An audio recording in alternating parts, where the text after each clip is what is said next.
Dans cette vidéo, nous allons analyser comment la Crimée est en train de devenir rapidement une prison. Ici, la crise logistique est devenue si aiguë que les autorités ont été contraintes de restreindre la vente de carburant, aggravant encore la situation. Cependant, cette mesure a transformé la Crimée en une prison à ciel ouvert dont personne n'a le droit de s'échapper, ce qui a encore accru la tension parmi des civils déjà furieux.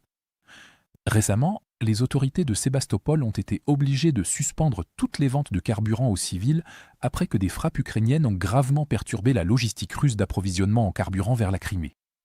Le carburant restant est désormais réservé exclusivement aux services d'urgence et aux véhicules de l'État, laissant les habitants ordinaires dans l'impossibilité de faire le plein de leurs voitures. À mesure que la pénurie de carburant s'étend, les transports publics ont été complètement arrêtés, tandis que les services de ferry pour véhicules ont été suspendus à la fois à cause de la crise du carburant et des frappes ukrainiennes continues. Ensemble, ces mesures ont effectivement bouclé la Crimée, laissant aux Russes pratiquement aucun moyen de quitter la péninsule et la transformant en prison. La situation n'a fait qu'empirer après les frappes précédentes sur les centrales électriques et les sous-stations en Crimée, car l'Ukraine a frappé un câble électrique menant en Crimée, coupant les dernières lignes de vie qui la relient à la Russie.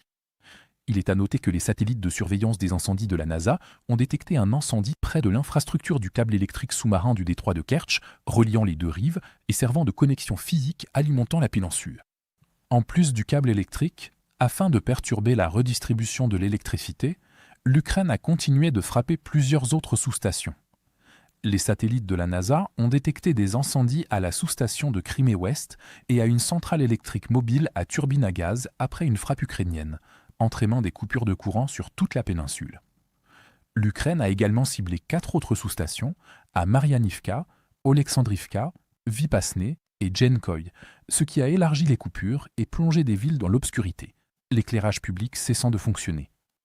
7 districts de Crimée sont désormais soumis à des restrictions d'électricité, Saki subissant des coupures de 14 heures, Djenkoy fonctionnant selon un cycle de 2 heures de courant pour 4 heures de coupure, et Evpatoria, Krasnoperekopsk, Armiansk et d'autres zones endurant des coupures tournantes.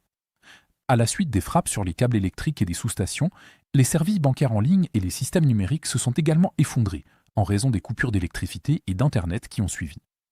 À Armiansk, des vidéos récemment publiées montrent des Russes se plaindre qu'il n'y a plus d'électricité ni d'Internet, en rejetant la faute sur Poutine.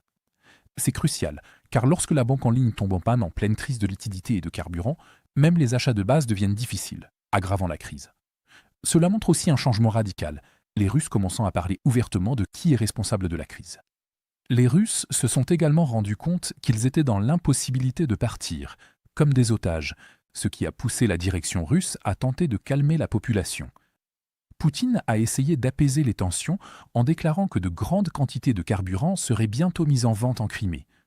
Cependant, le gouverneur installé par la Russie en Crimée a affirmé que c'était faux, contredisant directement le président russe et confirmant que malgré ces déclarations, le carburant ne sera pas vendu de sitôt. Le gouverneur a également confirmé que les habitants déposent quotidiennement des plaintes concernant les coupures d'électricité et le manque de transport public, admettant que la situation est critique, ce qui indique un mécontentement public visible et que la péninsule s'est transformée en prison. Alors que les conditions en Crimée continuent de se détériorer, de nombreux résidents essayent de quitter la péninsule. Cependant, les frappes ukrainiennes répétées ont rendu les ponts du Nord impraticables et perturbé les services de ferry, laissant le pont de Crimée comme seule voie de sortie, désormais embouteillé par des milliers de voitures.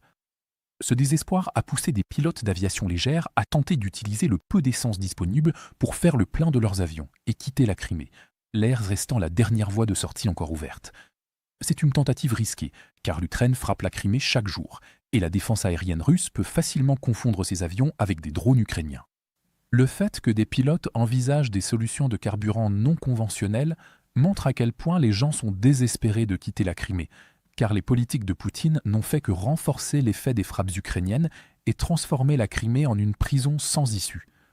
Globalement, le blocus logistique de la Crimée s'est transformé en un isolement total, les propres restrictions d'urgence de la Russie ayant fait de la population locale les otages de Poutine. L'interdiction de vente de carburant, censée aider à surmonter la crise, sert également d'interdiction pratique de mouvement, plus personne n'ayant le droit de partir désormais. Avec les transports civils restreints et les services numériques défaillants, les habitants font face à des sorties bloquées et à des coupures de courant, tandis que les promesses de Poutine contredisent la réalité et ne font qu'attiser la colère de la population. Pour regarder les images de combats non censurées que nous avons utilisées dans ce reportage, consultez notre carte interactive de l'actualité. Ici, nous ne sommes pas limités par les politiques de YouTube et nous pouvons enfin vous montrer la version complète et non coupée de ce qui s'est réellement passé. Mais ce qui est encore plus important, c'est que cette carte vous donnera accès à toutes nos analyses des événements majeurs, bien au-delà de ce que nous pouvons inclure dans nos courtes vidéos quotidiennes. Enfin, nous lançons officiellement la 2e génération de notre carte interactive. Ce que vous voyez à l'écran en ce moment est une version considérablement améliorée et bien plus puissante de la carte, avec encore plus de fonctionnalités avancées et d'outils d'analyse de l'actualité. Pour célébrer le lancement de la nouvelle carte, nous lançons également une promotion de 50% sur tous les abonnements. À partir de seulement 4,99 $, vous bénéficierez non seulement d'un accès premium à la carte, mais vous débloquerez aussi toutes nos mises à jour stratégiques exclusives, nos aperçus du front et nos vidéos de géopolitique stratégique. Alors, cliquez sur le lien dans la description pour devenir membre exclusif de notre communauté. Je remercie sincèrement tous ceux qui ont choisi de nous rejoindre. Votre soutien compte énormément pour nous.